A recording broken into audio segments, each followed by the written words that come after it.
Selamat datang di Beetle Channel, semoga kita bahagia.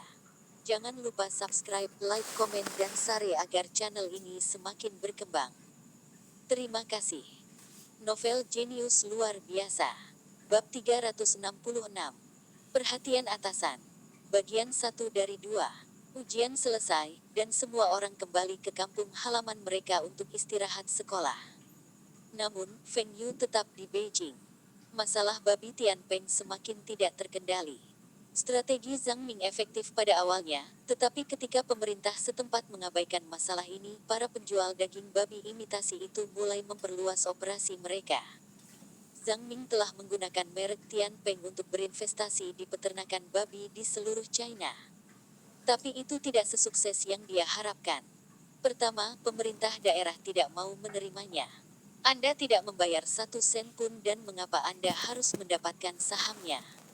Anda masih ingin kami membeli pakan ternak Anda. Apa yang salah dengan kami memberi makan babi kami dengan pakan ternak dari pabrik lokal? Bahkan jika pakan ternak Anda membuat babi tumbuh lebih cepat, tetapi itu juga mahal. Kami dapat memberi makan babi kami dengan pakan ternak dari pabrik lokal atau bahkan memberi mereka makan dengan biji-bijian dan suil. Babi akan tetap tumbuh dewasa. Ini juga akan membuat pabrik lokal kita menghasilkan lebih banyak uang. Mengapa saya harus membiarkan Anda menghasilkan? Pada akhirnya, strategi Zhang Ming gagal di banyak tempat. Itu berhasil di beberapa daerah, tetapi itu tidak menyelesaikan masalah imitasi Tianpeng Pop. Zhang Ming tidak berharap pemerintah daerah begitu protektif terhadap perusahaan lokal mereka. Pemerintah secara terbuka mengizinkan kegiatan ilegal ini untuk dilakukan. Zhang Ming telah memberitahu pemerintah daerah bahwa ini melanggar hukum, tetapi pemerintah daerah masih membiarkan penjual yang melanggar hukum itu melakukan apapun yang mereka inginkan. Beberapa pemerintah bahkan mendukung mereka dengan subsidi. Zhang Ming melihat bahwa pemerintah ini tidak ingin dia berinvestasi menggunakan mereknya, dia menawarkan untuk berinvestasi menggunakan uang tunai. Bagaimanapun, pabrik pengolahan makanan Taihua masih memiliki banyak dana bahkan setelah membeli beberapa pabrik. Dia juga bisa mengambil pinjaman bank. Tetapi persyaratan yang ditetapkan oleh pemerintah daerah sangat keras. Bahkan ada beberapa pemerintah daerah yang menolaknya mentah-mentah. Mereka tidak menginginkan investasi. Mereka ingin menjual babi Tianpeng mereka sendiri dan menghasilkan keuntungan. Hah? Anda mengatakan babi Tianpeng kami adalah tiruan. Apa bukti yang Anda miliki? Hanya peternakan babi Anda yang bisa disebut Tianpeng. Peternakan babi kami juga dapat menggunakan nama ini. Anda telah mendaftarkan merek ini. Apa itu merek? Tianpeng Marshall adalah Zubaji. Apakah Anda mencoba memberitahu saya bahwa Zubaji adalah milik Anda? Zhang Ming menyadari bahwa orang-orang ini benar-benar mencicikan. Tidak ada cara untuk berunding dengan mereka. Pemerintah setempat menolak untuk bertindak. Polisi setempat dan Biro Perdagangan dan Perindustrian berada di bawah pemerintah daerah. Mereka tidak akan membantu orang luar. Feng Yu merasa bahwa strategi Zhang Ming tidak salah. Tapi mungkin dia terlalu lama berada di luar negeri dan tidak bisa beradaptasi dengan budaya lokal. Tempat-tempat di lingkungan yang buruk dan kebiasaan buruk akan menghasilkan orang-orang yang tidak beradab. Tempat-tempat ini miskin, dan orang-orangnya berpikiran terbelakang. Ada banyak orang yang tidak masuk akal. Orang-orang ini akan bergegas ke depan ketika mereka melihat uangnya. Bahkan jika Anda menelepon polisi, itu tidak ada gunanya. Polisi itu sama, dan mereka adalah saudara. Apa yang dapat Anda lakukan untuk mereka? Untuk menangani orang-orang ini, Anda harus mendapatkan pejabat. Anda memberitahu saya bahwa pemerintah daerah melindungi orang-orang ini. Kemudian kita akan berpikir sejenak untuk menghentikan pejabat lokal ini melindungi mereka dan tidak berani membela mereka. Oh, Manajer Feng, mengapa kamu ada di sini hari ini di CCTV? Bukankah kita memperbarui kontrak slot iklan? Cheng Baojun memandang Feng Yu. Karena program khusus hari tahun baru, penawaran slot iklan CCTV dimajukan. Harga slot jauh lebih tinggi dari tahun sebelumnya. Namun, Feng Yu masih memperbarui kontraknya tanpa ragu-ragu. Ia pun meminta LHH untuk mendapatkan 2 slot iklan lagi. Ini sebagai persiapan untuk produk baru mereka, yogurt dan minuman teh. CCTV juga telah mengumumkan bahwa mulai tahun depan dan seterusnya, biaya iklan tidak akan diperbaiki. Itu akan dilelang. Penawar tertinggi akan mendapatkan slot. Ini karena cara Feng Yu yang boros dalam membeli slot iklan dan penjualan Taihua Trading yang meningkat. Jika Feng Yu tidak melakukan ini, lelang slot iklan akan terjadi kemudian pada tahun 1994. Feng Yu merasa sangat disayangkan bahwa CCTV telah menolak tawarannya untuk memperbaiki pelelangan. Lupakan. Kami masih bisa mendapatkan slot apapun yang kami inginkan dan kemudian kami akan membuat Anda menderita. Kepala Bagian Cheng, oh, aku harus memanggilmu sebagai kepala divisi sekarang. Saya seorang wakil kepala divisi. Wakil. Ketika Cheng Junbao mengatakan ini, dia tersenyum. Dia tidak bisa menyembunyikan kebahagiaan dalam dirinya. Dia telah meningkatkan pendapatan iklan untuk stasiun TV ketika dia menjadi kepala Departemen Periklanan dan dipromosikan.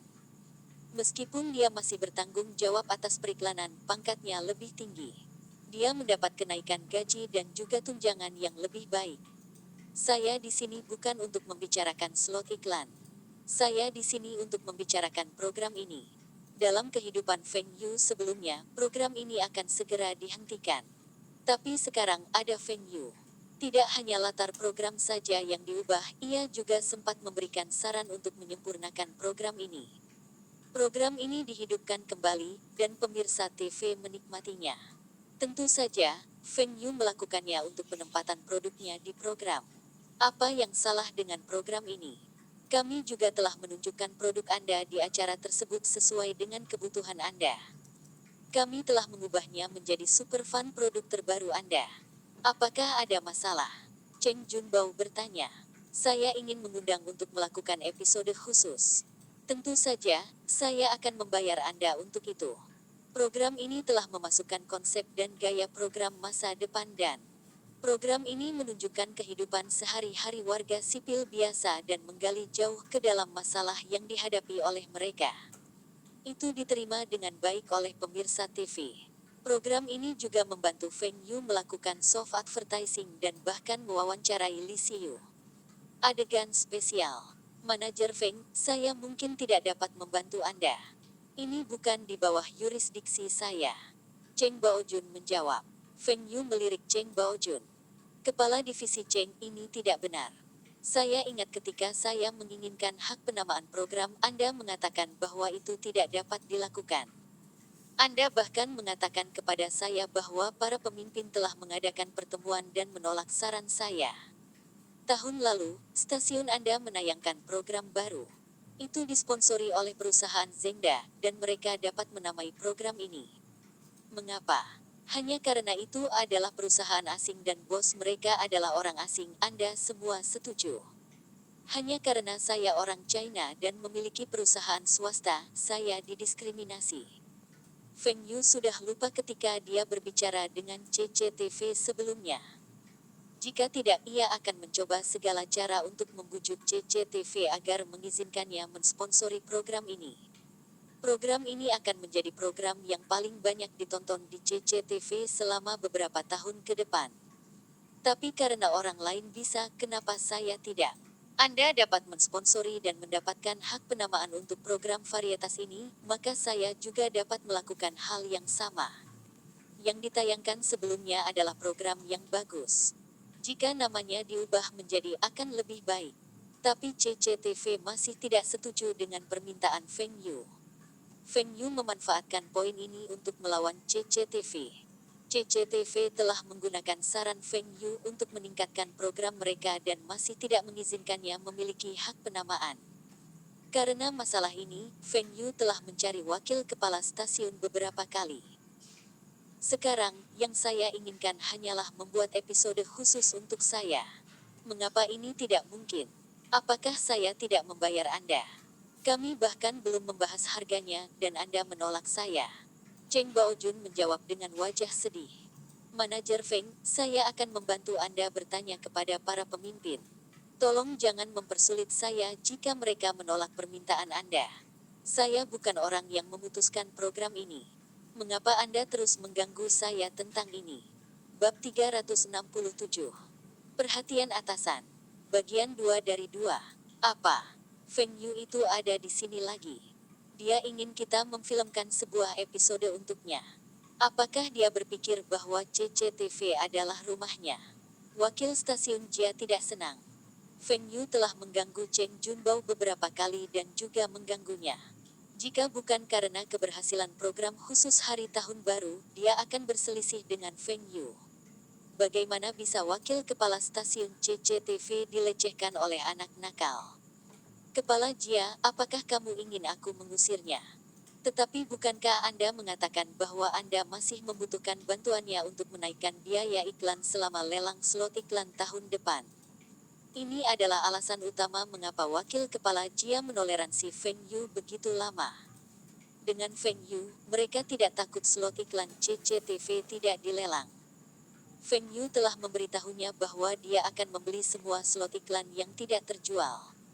Kepala Jia mengangkat tangannya untuk menghentikan Cheng Baojun. Panggil Feng Yu masuk. Saya akan berbicara dengannya. Oh, Kepala Jia. Anda juga di sini. Saya pikir Kepala Divisi Cheng telah memberitahu Anda apa yang saya inginkan. Berapa yang diinginkan CCTV? Apa maksudmu dengan berapa banyak yang kita inginkan? Kami bahkan tidak menyetujuinya. Kepala Jia meraung. Hah, tidak setuju. Tahun ini stasiun kami akan memperkenalkan beberapa program baru kan? Apakah Anda memiliki dana yang cukup? Meskipun biaya iklan tahun ini lebih tinggi dari tahun lalu, tunjangan, gaji, dan biaya staf CCTV telah meningkat banyak. Saya mendengar bahwa hampir semua biaya iklan Anda digunakan untuk malam gala festival musim semi tahun ini. Feng Yu tersenyum licik. Jelas bahwa dia tahu CCTV tidak memiliki cukup dana dan dia punya uang. Dia memberi mereka uang sekarang, dan mereka tidak mau. Meskipun CCTV dapat menghasilkan uang dari slot iklan dengan cepat, mereka menghabiskan uang mereka lebih cepat. Chief Jia, mengapa kamu tidak mendengarkan apa yang ada dalam pikiranku untuk episode ini terlebih dahulu? Anda kemudian dapat memutuskan apakah itu cocok atau tidak. Jika tidak cocok, saya akan pergi saja. Tetapi jika cocok, maka kita akan membicarakan harganya. Dalam pikiran wakil kepala stasiun Jia, dia berpikir tidak peduli apa yang Feng Yu katakan, dia hanya akan memberitahunya bahwa itu tidak cocok dan membuatnya pergi. Wakil kepala stasiun Jia mengangguk. Baik, ceritakan sekarang. Feng Yu duduk dan mengeluarkan setumpuk dokumen dari tasnya. Kepala Jia, ini adalah daftar produk palsu dan tiruan tahun lalu yang diambil dari Biro Perdagangan dan Industri. Di antara daftar ini, saya pikir produk makanan adalah yang paling berbahaya. Lagi pula konsumen akan memakan makanan ini. Jika itu produk lain, dan kualitasnya tidak bagus, konsumen bisa membuangnya dan tidak menggunakannya. Namun, produk makanan imitasi bisa membunuh. Kepala Jia terkejut dan mengambil dokumen dari Feng Yu. Dia membaca laporan dengan cermat. Setelah beberapa saat, Feng Yu melanjutkan. Kami akan syuting sebuah episode tentang keamanan pangan. Untuk produk makanan, beras, tepung, minyak, garam, daging, telur, dan sayuran adalah yang paling dasar. Kami akan memilih salah satu dari mereka dan fokus padanya. Untuk menarik lebih banyak pemirsa TV, ketahuilah, kami akan memilih daging, karena daging adalah yang paling mahal. Kepala Jia mengangguk. Konsumen akan khawatir tentang barang-barang yang lebih mahal. Kalau ada beras imitasi, tidak apa-apa. Paling-paling, pasir dan kerikil dicampur ke dalam nasi. Konsumen tinggal mencucinya saja. Itu juga tidak mungkin untuk memiliki telur imitasi. Paling-paling, telurnya menjadi buruk. Begitu telur dipecahkan, konsumen akan langsung tahu. Sayuran seharusnya tidak menjadi masalah. Konsumen cukup mencuci sayuran beberapa kali lagi sebelum dimasak. Konsumen dapat mengetahui apakah minyak goreng berkualitas rendah dengan menciumnya. Garam adalah barang yang dikendalikan oleh pemerintah. Seharusnya tidak ada yang palsu. Bagaimana bisa ada babi imitasi? Apakah Anda berbicara tentang babi-babi yang sakit itu?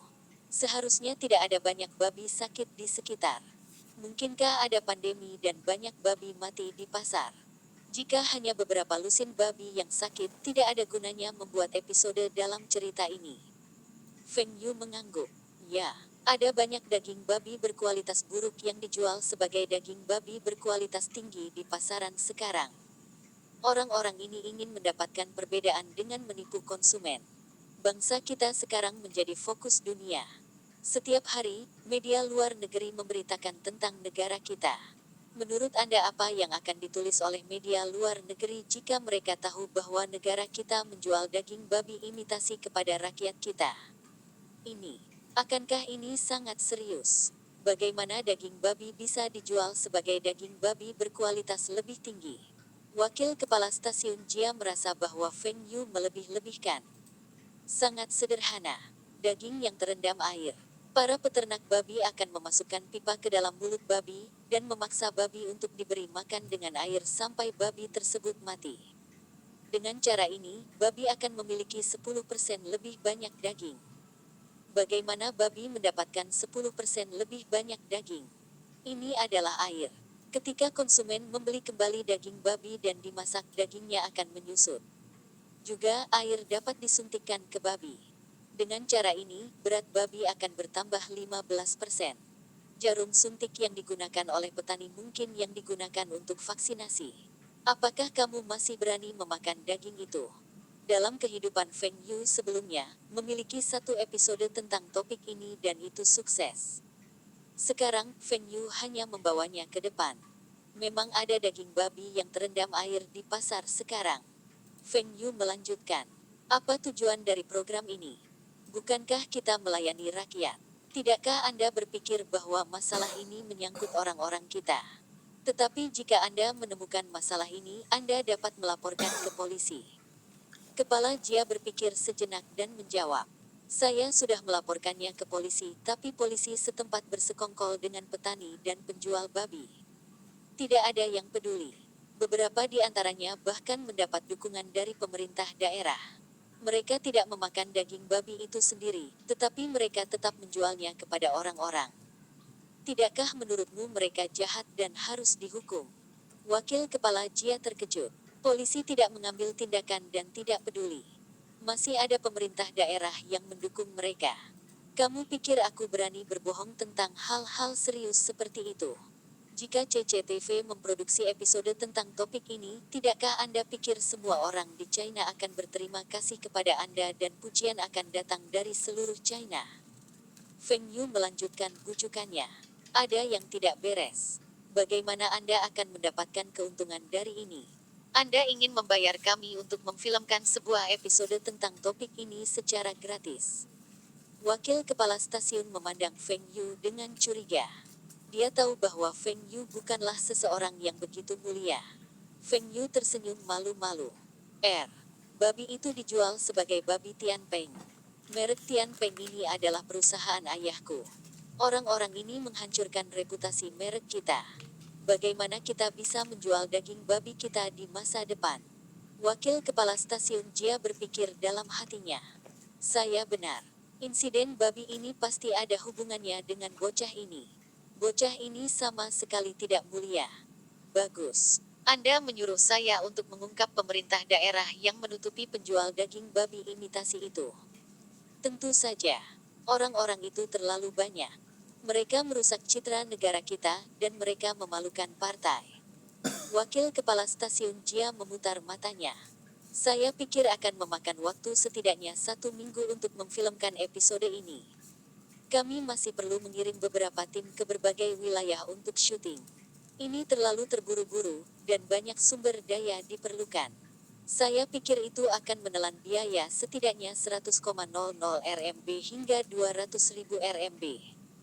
Feng Yu segera mengeluarkan beberapa kaset video dari tasnya. Saya sudah mempekerjakan orang untuk melakukan syuting. Rekaman ini difilmkan oleh wartawan terkemuka. Para wartawan telah menandatangani di atas kertas ini, dan ada nomor seri di kaset video. Para wartawan hanya memiliki satu permintaan. Saat video ditayangkan di program, pembawa acara harus membacakan nama mereka. Jadi, bisakah saya menurunkan harganya? Bagaimana dengan 10.000 Rmb? Apa wartawan terkemuka? Anda membayar mereka untuk memfilmkan rekaman ini dan memberitahu mereka bahwa mereka memiliki kesempatan untuk muncul di CCTV. Mereka pasti akan mendengarkan Anda. Mereka bahkan akan mengedit video untuk Anda. Ada cukup bahan untuk program 2 jam. Wakil Kepala Stasiun Jia. Bahkan seluruh program difilmkan, bocah ini telah menyiapkan segalanya. Saya pikir 10.000 RMB Anda tidak perlu. Tetapi kami tidak memiliki cukup dana untuk 2 program baru di CCTV 3. Apakah Anda pikir Anda dapat mensponsori kami beberapa dan kami akan memberi Anda slot iklan di akhir program? Saya ingin slot sebelum program. Juga, saya ingin melakukan penempatan produk dalam program. Feng Yu menyuarakan persyaratannya. Meskipun tidak banyak orang yang menonton CCTV 3 itu juga iklan. Feng Yu juga bisa memamerkan produk terbarunya dalam program tersebut. Sepakat. Saya akan membiarkan Cheng Baojun berdiskusi dengan Anda berapa banyak yang dibutuhkan. Negosiasi berjalan lancar. 30.000 RMB dan 10 pelembab udara untuk mensponsori 2 program ini selama 1 tahun. Sebelum program dimulai, iklan pelembab udara Feng Yu akan ditayangkan. Meskipun sponsorship ini tidak akan menghasilkan keuntungan apapun dan bahkan mungkin menderita kerugian, yang terpenting, hubungan Feng Yu dengan CCTV semakin dekat. Yang diinginkan Feng Yu adalah setiap kali CCTV membutuhkan uang atau memiliki slot iklan yang tidak terjual, mereka akan memikirkan Feng Yu. Juga, episode ini sangat penting bagi Feng Yu. Menggunakan 30.000 RMB untuk menyelesaikan masalah ini masih dianggap sebagai kesepakatan yang bagus. Feng Yu telah memberitahu Zhang Ming untuk bernegosiasi dengan peternakan babi itu. Mereka pikir mereka juga bisa menjual babi Tianpeng.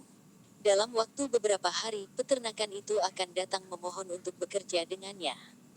Istilahnya akan sangat berbeda dari apa yang ditawarkan Feng Yu sekarang. Meskipun Zhang Ming tidak tahu mengapa Feng Yu mengatakan ini, terbukti bahwa Feng Yu telah menemukan solusi untuk masalah ini. Zhang Ming menduga bahwa Feng Yu pasti pergi ke pejabat yang lebih tinggi untuk meminta bantuan. 3 hari kemudian, CCTV menayangkan episode terbaru dan menyebabkan kegemparan. Apa? Babi Tianpeng yang mereka beli palsu. Itu dari pertanian lokal. Brengsek. Saya telah membayar lebih untuk daging babi ini dan itu palsu.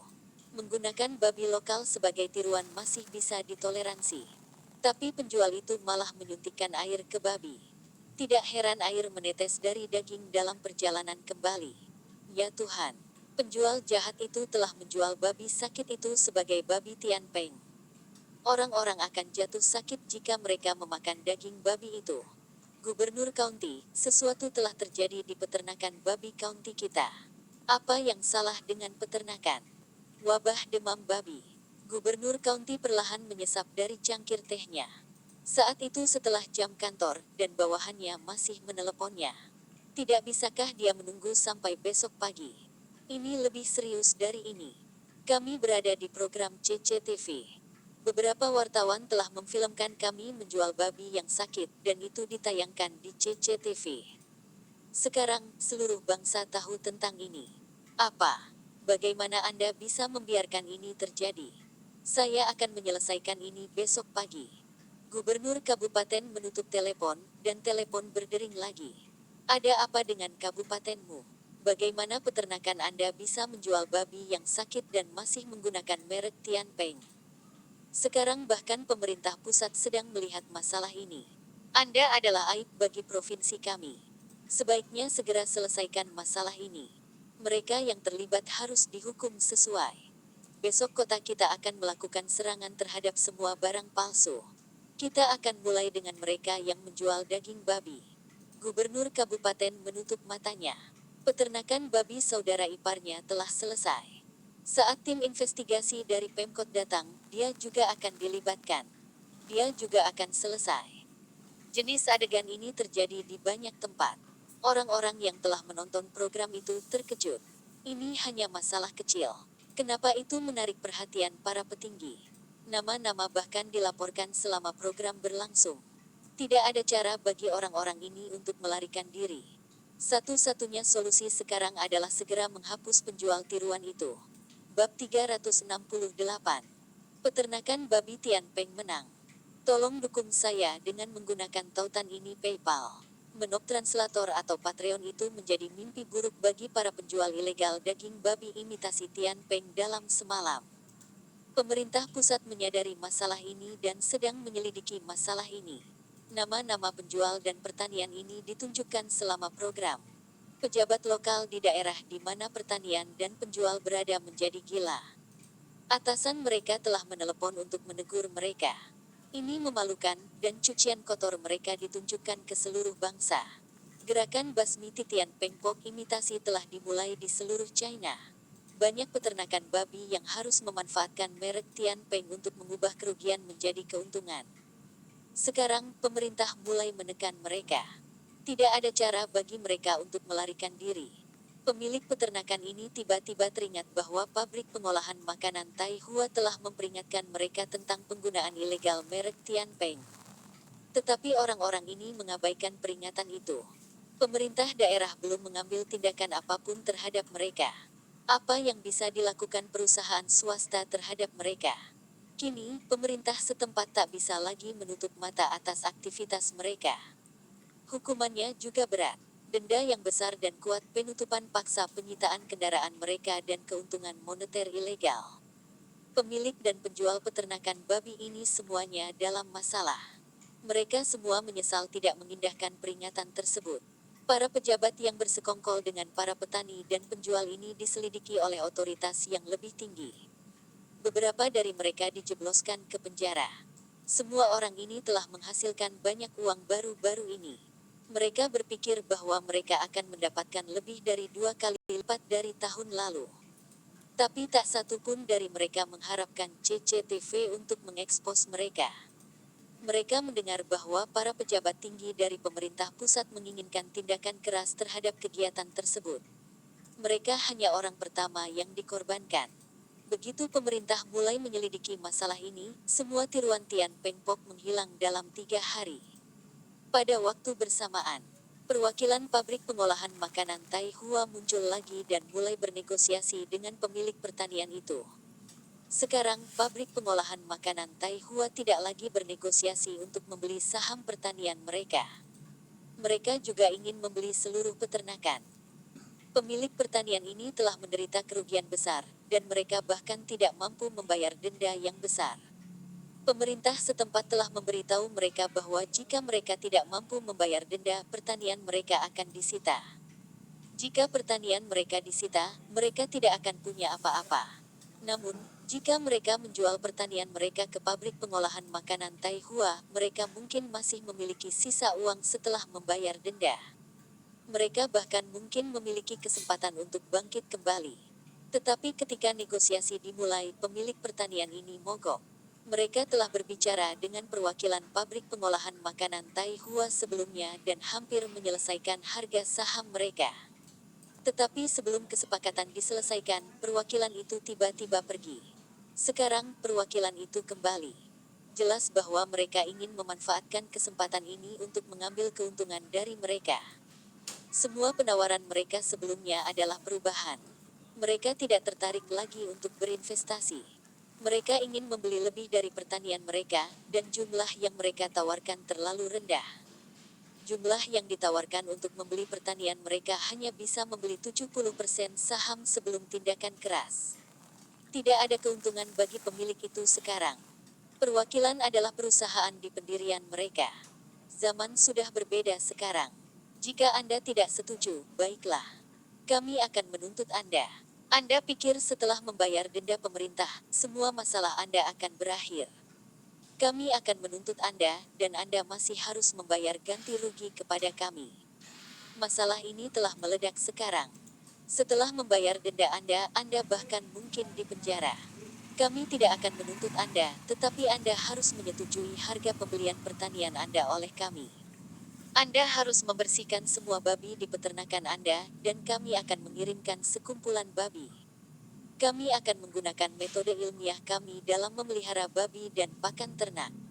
Babi-babi ini kemudian akan memenuhi syarat untuk dijual sebagai babi Tianpeng. Kami membeli peternakan Anda karena lokasi Anda.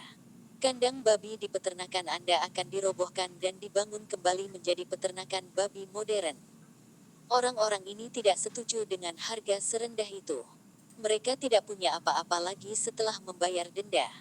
Jadi, orang-orang ini datang dengan segala macam trik. Beberapa dari mereka menggunakan suap menyewa preman, dan bahkan bersembunyi. Zhang Ming memberitahu perwakilan itu untuk mengabaikan pemilik ini. Siapapun yang dapat membeli pertanian itu akan mendapatkan hadiah.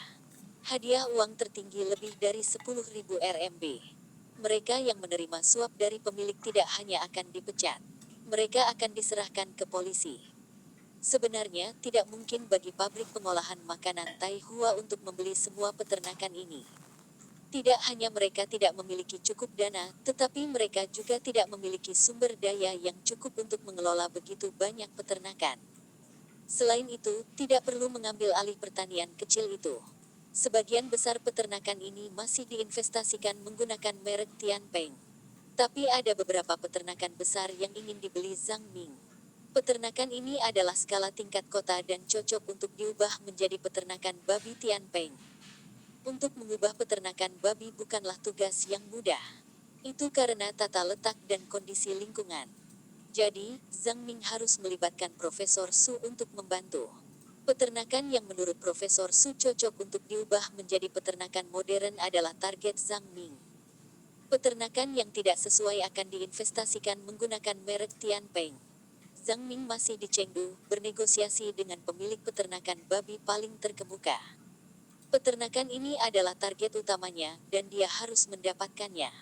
Itu karena Provinsi Sichuan memiliki populasi babi hidup tertinggi. Provinsi ini merupakan salah satu penghasil daging babi terbesar di China. Perusahaan ham dan sosis paling terkenal di China menggunakan daging babi dari Sichuan. Jika Zhang Ming dapat mengambil alih pertanian ini, maka merek Tianpeng akan didirikan di wilayah ini. Manajer Zhang, ini bukan persyaratan yang Anda tawarkan beberapa hari yang lalu. Bagaimana Anda bisa mengubahnya? Itu adalah persyaratan beberapa hari yang lalu. Itu di masa lalu. Anda telah menggunakan merek kami secara ilegal, dan sekarang pemerintah sedang menyelidiki hal ini. Kerugian Anda pasti sangat besar, bukan? Jika Anda menolak untuk menjual pertanian Anda untuk digunakan, Anda tidak akan dapat membayar denda dan tidak dapat membayar kembali pinjaman bank Anda. Tidak hanya pertanianmu yang akan disita, kamu juga akan tetap dijebloskan ke penjara. Zhang Ming dengan tegas berkata. Manajer Zhang, tetapi Anda tidak dapat menurunkan tawaran Anda terlalu banyak. Anda mengambil keuntungan dari penderitaan kami. Zhang Ming tersenyum. Saya telah memberi Anda kesempatan ini. Pernahkah Anda bertanya-tanya bagaimana kami meminta petinggi untuk menyelidiki masalah ini dan menghukum pertanian di seluruh China? Feng Yu mendengarkan pembaruan Zhang Ming dan mengangguk. Zhang Ming telah melakukan pekerjaan yang sangat baik dengan strategi bisnis dan negosiasinya.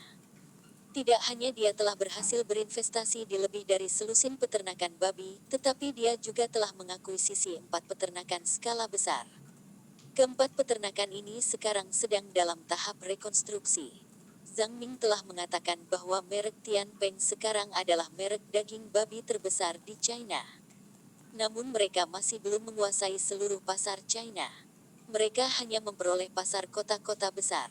Ketika pabrik pengolahan makanan yang mereka peroleh mulai beroperasi, pakan ternak Tai Hua akan menjadi pakan ternak terbaik di China. Secara keseluruhan, Feng Yu puas dengan kinerja Zhang Ming dalam menangani insiden ini. Jika Zhang Ming dapat membiarkan Tianpeng Pok dijual ke seluruh China dalam waktu 3 tahun, Feng Yu akan memperbarui kontraknya dan memberinya saham perusahaan seperti yang dijanjikan. Insiden babi Tianpeng akhirnya berakhir. Sudah waktunya bagi Feng Yu untuk terbang ke Rusia. Dia perlu berdiskusi dengan Kirilenko tentang pengembangan perusahaan pertambangan mereka. Catatan penerjemah. Insiden peternakan babi Tianpeng ini telah menunjukkan alasan mengapa Feng Yu perlu menyedot pemerintah. Pejabat pemerintah daerah dapat bersekongkol dengan bisnis. Para pejabat ini dapat melakukan apapun yang mereka inginkan di wilayah mereka. Kecuali petinggi dari pemerintah pusat mengambil tindakan, para pejabat ini dapat menutup mata atas kegiatan ilegal. Mereka memiliki terlalu banyak otoritas di wilayah mereka. Meskipun Feng Yu sering dimanfaatkan oleh pemerintah kota Bing, dia tidak memindahkan operasinya keluar dari kota Bing. Itu karena pemerintah daerah cenderung melindungi rakyatnya sendiri terlebih dahulu. Jika Feng Yu memindahkan bisnisnya ke provinsi atau kota lain, pemerintahan di sana mungkin lebih buruk daripada pemerintahan kota Bing. Bab 369. Era pasca Soviet. Melangkah keluar dari pesawat, Feng Yu melihat Kirilenko melambai padanya di landasan. Seperti biasa, Feng Yu menerima sambutan hangat pelukan beruang dari Kirilenko. Brengsek, tidak bisakah si idiot ini mengendalikan kekuatannya? Feng, kamu akhirnya di sini. Ayo, kami akan mengikuti tradisi Cina Anda dalam menyambut tamu. Kita harus makan dan minum bersama saat Anda tiba. Wajah Feng Yu berubah. Kakak, kita bisa makan dan minum nanti. Kita ngobrol dulu. Sial, makanan selamat datang apa? Kamu hanya mencoba membuatku mabuk. Jika dia minum dengan Kirilenko, dia akan pingsan sebelum makanan pembuka disajikan. Kirilenko memasang tampang kecewa. Baik, kamu istirahat dulu. Saya akan memberitahu Anda tentang perusahaan pertambangan kami. Kami telah mengakuisisi 5 jenis sumber daya alam total 12 tambang. Pada saat pembelian, harga tambang rendah. Sekarang, nilainya telah meningkat banyak. Saya telah mengikuti instruksi Anda untuk menurunkan penambangan mineral. Kami baru saja menambang cukup banyak mineral untuk menutupi biaya kami. Tapi kapan kita bisa mulai menambang dengan operasi penuh? Kita seharusnya tidak membiarkan tambang kita menganggur dan tidak menghasilkan keuntungan. Kirilenko sedikit frustrasi. Dia telah menginvestasikan semua kekayaannya ke perusahaan pertambangan ini. Namun, Feng Yu memberitahunya bahwa ini bukan waktu yang tepat untuk menjual mineral itu. Harga terlalu rendah. Feng Yu hanya memintanya untuk menambang cukup untuk menutupi biayanya. Sekarang, sumber pendapatan utama Kirilenko adalah dari mengimpor kebutuhan sehari-hari dari China. Tidak ada banyak keuntungan. Dengan disintegrasi Uni Soviet, Kirilenko hanya bisa menjual barang-barangnya di Rusia. Untuk seseorang dengan aset senilai lebih dari 1 miliar dolar Amerika Serikat, aset likuidnya hanya 1 hingga 2 juta dolar Amerika Serikat. Harga minyak tidak akan naik sekarang. Itu hanya akan meningkat pada tahun 1994. Sebelum itu, kita harus mengekstrak mineral yang cukup untuk menutupi biaya kita. Kami dapat menggunakan sebagian dana kami untuk meningkatkan peralatan kami. Ini sama untuk besi dan logam lainnya. Tidak akan ada banyak perubahan dengan harga mereka. Namun, harga akan meningkat seiring dengan meningkatnya permintaan. Saat itulah kita mulai mendapatkan lebih banyak keuntungan. Ini seharusnya terjadi di akhir 90-an. Kirilenko memandang Feng Yu. Kita hanya bisa melihat keuntungan pada pergantian abad. Anda telah meminta saya untuk menginvestasikan semua yang saya dapatkan ke perusahaan ini sekarang. Feng Yu membuka tangannya dengan telapak tangan menghadap ke atas. Saya tidak berharap Anda membeli begitu banyak ranjau. Selanjutnya, saya telah menginvestasikan lebih banyak uang daripada Anda. Jangan cemas. Saya menjamin bahwa pada pergantian abad aset Anda akan meningkat berlipat ganda. Pada akhir abad ini, harga energi dan mineral akan meningkat pesat. Nilai perusahaan tambang ini akan meningkat beberapa kali lipat. Feng Yu juga memiliki kegunaan lain untuk mineral ini di masa depan. Tambang dan ladang minyak ini akan dibeli oleh Amerika jika Kirilenko tidak membelinya. Ini akan menjadi kerugian Rusia jika itu terjadi. Apakah Anda tidak menggunakan uang dari pinjaman tersebut untuk berinvestasi di perusahaan ini? Ketika tiba saatnya bagi Anda untuk membayar kembali pinjaman Anda, rubel akan terdepresiasi beberapa ribu kali. Seolah-olah Anda telah mengambil tambang dan ladang minyak ini dari jalanan. Ketika mereka berbicara tentang investasi mereka, Kirilenko tidak mengatakan apa-apa. Feng Yu telah menginvestasikan lebih dari dia tetapi memiliki saham yang lebih rendah dari dia. Kakak, apakah ayahmu mendapat promosi setelah pembubaran Uni Soviet? Feng Yu ingin mengubah topik menjadi sesuatu yang akan menghibur Kirilenko. Tahun lalu, Uni Soviet akhirnya bubar. PBB juga telah mengakui hal ini. Ini bukan era pasca Soviet. Hahaha, ayahku sekarang adalah Letnan Jenderal Tentara. Kirilenko berkata dengan penuh semangat. Dengan usia ayahnya, seharusnya tidak ada masalah baginya untuk dipromosikan menjadi kolonel jenderal di masa depan. Dia akan memiliki banyak otoritas di masa depan. Ayahnya hanya seorang mayor jenderal yang bertanggung jawab atas logistik. Dia berpikir bahwa itu adalah pangkat tertinggi yang bisa dia promosikan. Kakak laki-laki Kirilenko, yang berada di Angkatan Laut, juga dipromosikan menjadi letnan kolonel. Dia harus mendapatkan promosi lagi 2 tahun kemudian. Semua ini karena Kirilenko telah mendukung Yeltsin sejak awal. Kirilenko mendapatkan kepercayaan Yeltsin setelah mengingatkannya tentang oposisi yang memulai kudeta. Orang-orang itu telah menempatkan Mikhail Gorbachev di bawah tahanan rumah dan bahkan mencoba membunuh Yeltsin. Karena peringatan ayah Kirilenko, Yeltsin telah mengambil tindakan pencegahan dan mendapat kesempatan untuk naik ke tampuk kekuasaan. Hampir semua aset luar negeri Uni Soviet diambil alih oleh Rusia. Belarus dan Ukraina hanya bisa mendapatkan beberapa aset di daratan. Rusia sendiri telah memperoleh lebih banyak aset daripada gabungan negara-negara sekutu lainnya. Hanya masalah waktu bagi Rusia untuk mencapai puncaknya. Peralatan dan mesin yang dijual oleh Kirilenko ke Feng Yu sebagian besar berasal dari negara sekutu lainnya. Dia tidak menyentuh pabrik-pabrik Rusia bahkan ketika para direktur pabrik itu menjual mesin mereka. Ini juga membuat Rusia pulih dengan cepat. Yeltsin dan timnya tahu apa yang dilakukan Kirilenko. Tetapi ketika mereka menyadari bahwa Kirilenko tidak menjual fasilitas pabrik Rusia kepada Feng Yu, mereka tidak melanjutkan masalah ini.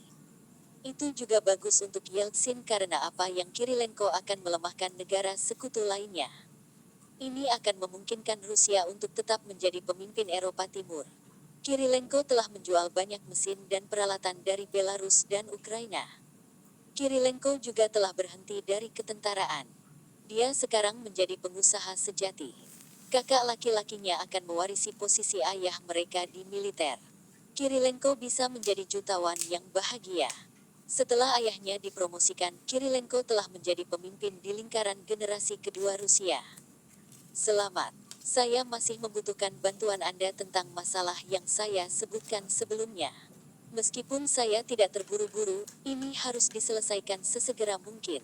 Saya sudah bertanya-tanya. Mendapatkannya di negara saya tidak mungkin. Tetapi seharusnya mungkin untuk membelinya dari salah satu negara bekas sekutu itu. Kirilenko tidak mengerti mengapa Feng Yu menginginkan hal itu. Bisakah dia menggunakannya? Mungkinkah Feng Yu membelinya untuk China? Tapi China juga memproduksi hal ini. Tidak ada alasan untuk membeli produk Uni Soviet. Itu juga akan usang dalam beberapa tahun lagi. Lupakan. Aku masih bisa menunggu. Feng Yu merasa lega ketika Kirilenko setuju. Dia mempercayai Kirilenko. Dia tidak pernah mengingkari janjinya. Feng, bisakah kamu menambah persediaan untuk perdagangan bulan depan? Setelah Uni Soviet dibubarkan, harga komoditas Rusia masih pulih. Rusia telah membuka industri komoditas, dan Kirilenko ingin memanfaatkan kesempatan ini untuk mendapatkan lebih banyak keuntungan. Tidak masalah. Selama gerbong kereta militer Anda bisa muat, saya bisa mengisinya. Saya bahkan dapat mengirimkan barang kepada Anda terlebih dahulu, dan Anda membayar saya nanti. Keduanya memiliki kemitraan bersama senilai lebih dari 1 miliar dolar Amerika Serikat. Mereka tidak khawatir pihak lain tidak mampu membayar beberapa juta USD. Feng, kamu benar-benar saudaraku. Itu diselesaikan kemudian. Bantu saya mengisi seluruh gerbong. Saya akan membayar Anda ketika saya menerima barang. Sekarang sudah larut. Ayo pergi minum. Kirilenko melihat arlojinya dan berkata, "Brengsek. Bukankah seharusnya sudah larut sekarang? Ayo pergi makan malam." Feng Yu diseret keluar dari kamarnya oleh Kirilenko. Dalam benak Feng Yu, dia memikirkan alasan untuk tidak minum. Bab 370. Dimanfaatkan. Ayo, Feng. Ini untuk perusahaan pertambangan kita, tepuk tangan. Sial, tidak ada cara untuk melarikan diri. Feng Yu menenggelamkan gelasnya dalam satu tegukan besar tanpa daya. Mengapa orang Rusia ini suka minum vodka? Mengapa mereka tidak minum anggur merah saja? Anggur merah rasanya jauh lebih enak. Feng Yu ingin menggigit sup daging sapinya, tetapi Kirilenko sudah mengisi ulang gelasnya. Persetan, tidak bisakah kamu melambat? Juga, siapa yang menggunakan gelas sebesar itu untuk vodka? Tidak bisakah Anda beralih ke kacamata yang lebih kecil? Ayo, Feng. Ini untuk perdagangan komoditas harian kami. Saya benar-benar ingin berterima kasih untuk ini. Bersulang. Kirilenko turun lagi. Feng Yu melihat gelas vodkanya. Kakaki, aku tidak bisa menahan minuman kerasku dengan baik. Bisakah kita minum lebih lambat? Dengan cara ini kita bisa mengobrol lebih lama. Kita bisa mengobrol kapan saja kita mau. Kami jarang memiliki kesempatan untuk bertemu dan minum bersama. Bagaimanapun, Anda akan berada di Rusia selama beberapa hari. Kita bisa mengobrol besok. Cepat dan minum. Saya pikir orang Cina, terutama orang-orang dari timur laut, lugas. Sial, dari mana kau mendengar ini? Siapa yang memberitahumu itu? Feng Yu menghabiskan gelas vodka keduanya dengan susah payah dan segera menutupi gelasnya dengan telapak tangannya. Dia tidak akan membiarkan Kirilenko mengisi ulang gelasnya lagi. Feng, mengapa kamu menutupi gelasmu dengan tanganmu?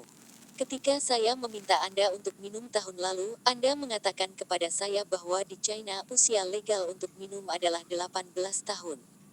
Sekarang Anda berusia 18 tahun dan mengapa Anda tidak minum?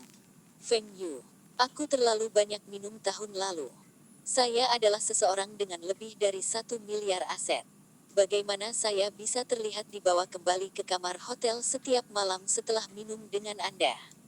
Ini terlalu banyak. Jika Anda ingin minum, saya bisa minum bir dengan Anda.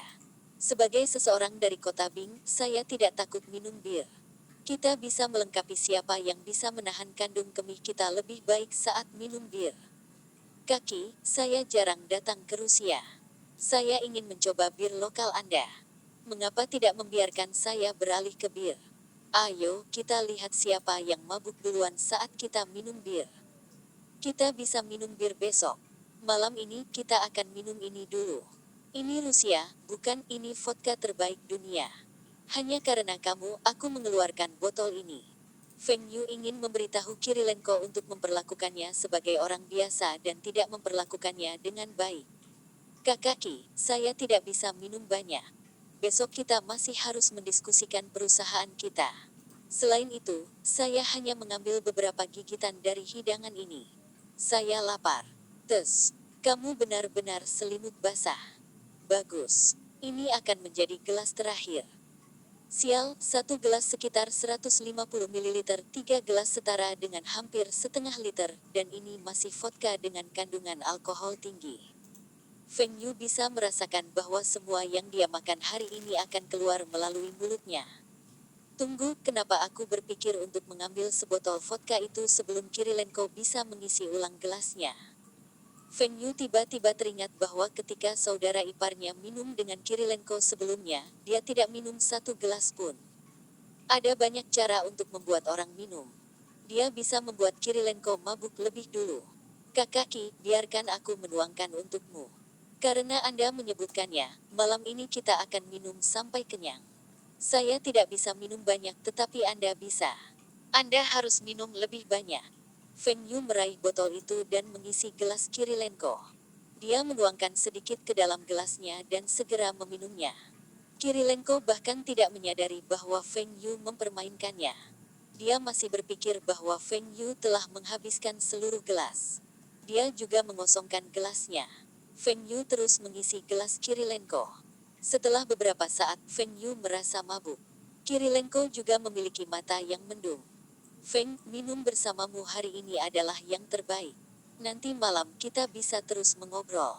Sial, idiot mana yang mau tidur di kamar yang sama denganmu? Mendengkur, Anda bisa memecahkan jendela. Bagaimana Anda mengharapkan saya untuk tidur? Saya masih belum menguasai keterampilan mendengkur, kentut, dan menggertakkan gigi untuk bersaing dengan Anda. Kakaki, kamu harus kembali malam ini. Tidak nyaman bagi kita untuk tidur di kamar yang sama. Kirilenko tiba-tiba tersenyum. Ya, benar. Ini tidak nyaman. Saya akan meminta anak buah saya untuk mengirim Anda kembali ke hotel Anda. Besok aku akan datang dan menjemputmu. Saya akan membawa Anda ke perusahaan pertambangan kami untuk melihatnya. Feng Yu makan beberapa makanan dan anak buah Kirilenko mengirimnya kembali ke hotelnya. Begitu berada di kamar, Feng Yu merasa bahwa dia diserahkan kepada orang lain. Dia membuka matanya sedikit dan melihat Lina di sana. Apakah saya kembali ke Cina? Kenapa Lina ada di sini? Pakaian Feng Yu dilepas oleh orang ini, dan dia merasa orang itu membersihkannya dengan handuk hangat. Lina adalah yang terbaik. Dia tahu bagaimana menjagaku. Feng Yu mengulurkan tangannya dan menarik Lina ke dalam pelukannya. Dia berbalik dan naik ke atasnya. Nana, jangan pergi. Biarkan aku menciummu. Hah, kok dadanya lebih kecil? Aku harus mabuk. Pada tengah malam, Feng Yu bangun dan di samping tempat tidur ada segelas air. Dia mengambilnya dan meminumnya. Itu air madu. Di mana saya? Ini bukan apartemenku. Oh, saya di Moskow. Ini seharusnya kamar hotel. Feng Yu menggelengkan kepalanya dan pergi ke toilet. Setelah buang air kecil, dia naik kembali ke tempat tidur. Feng Yu berbalik ke sisinya dan merasakan tubuh hangat meringkuk ke dalam pelukannya. Dia memeluk orang itu dan ingin melanjutkan tidurnya. Tiba-tiba dia melompat. Ini Moskow dan bukan apartemennya. Kenapa ada seorang wanita di tempat tidurnya? Feng Yu melompat dari tempat tidur dan menyalakan lampu. Bapak, Feng, apakah kamu haus? Apakah Anda ingin saya menuangkan air hangat untuk Anda? Gadis itu dibangunkan oleh lampu. Dia tersipu saat dia melihat Feng Yu, tapi dia masih bangun untuk menuangkan air untuk Feng Yu. Feng Yu menatap gadis itu dan kemudian melihat dirinya sendiri. Sial, di mana semua pakaianku? Di mana celana dalamku? Elena, kenapa kamu di sini? Feng Yu bingung. Bapak, Feng, tadi malam kamu mabuk dan aku di sini untuk menjagamu. Feng Yu menunjuk dirinya sendiri dan kemudian menunjuk ke Elena yang telanjang. Ini caramu menjagaku. Sudah menjadi jelas bagi Feng Yu. Itu bukan mimpi tadi malam. Itu bukan Lina. Itu adalah Elena. Dia masih bisa melihat beberapa noda darah di bagian pribadinya. Elena menundukkan kepalanya dan dengan malu-malu menjawab. Tuan, Feng, kaulah yang menolak untuk membiarkanku pergi. Feng Yu memanggilnya Nana tadi malam. Elena tahu bahwa Feng Yu mabuk dan salah mengira dia sebagai orang lain. Kali sebelumnya mereka bertemu, Feng Yu telah menolaknya meskipun dia mencoba menawarkan dirinya kepadanya. Feng Yu bukan tipe yang akan berpura-pura mabuk dan mengambil keuntungan darinya. Tetapi dia tahu bahwa apa yang dia miliki hari ini, semua karena Feng Yu. Dia dapat bersatu kembali dengan ibunya ketika dia dipindahkan ke grup tari Moskow dari Kiev. Dia juga diberi perawatan khusus di Moskow. Ini semua karena pria Cina ini. Jika tidak ada yang terjadi antara dia dan pria Cina ini, maka keberuntungannya akan berakhir. Nasib semua penari dari kelompok tari adalah sama. Mereka akan menikah dengan perwira militer yang tidak sopan itu di akhir karir menari mereka. Elena lebih suka memilih pria ini sebelum dia. Setidaknya dia lebih muda dan lebih tampan. Dengan cara ini, dia akan menerima perlindungan dari pria ini, dan dia dan ibunya akan memiliki kehidupan yang lebih baik. Betul sekali. Beberapa temannya di rombongan juga seperti ini. Dia mendengar bahwa hidup mereka jauh lebih baik dari sebelumnya. Sekarang semuanya telah terjadi, dan Elena gugup. Bagaimana reaksi Tuan Feng? Feng Yu memandang Elena. Dia kehilangan kata-kata. Itu semua karena minuman keras. Apa yang terjadi? Dia punya perasaan. Sepertinya dia telah dimanfaatkan. Bersambung, terima kasih telah menyaksikan dan mendukung channel ini.